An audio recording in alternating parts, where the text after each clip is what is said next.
and welcome back. In this video, we will be adding our tracking image to our page for the Augmented Reality Language Book that we created at Program City. If you have not watched our previous videos on creating your account in ZappAR and creating your first project, I'll leave the links in the description so that you can watch those first and then come back.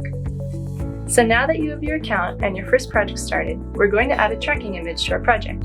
We've created a folder with all the assets for you to access so that you can follow along.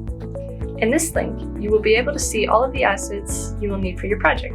This includes your tracking image, 3D models, audio, as well as the labels for the objects. Once you are in the link, click on the tracking image. The name of the image is eClassroom.png. Hover over it and click on the right button of your mouse.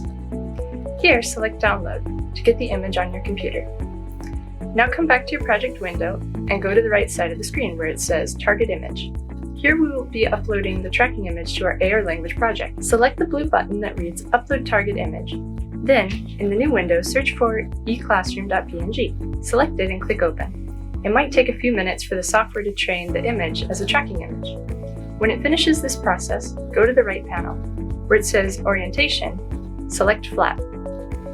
This is for the image to be able to be read as flat instead of vertical, which is the first option. We need the image to be flat, so when we print our page, the elements lay on top of the image, as in the AR language book. Great! Now we have our tracking image in place. In the next video, we will start adding the 3D assets. See you there!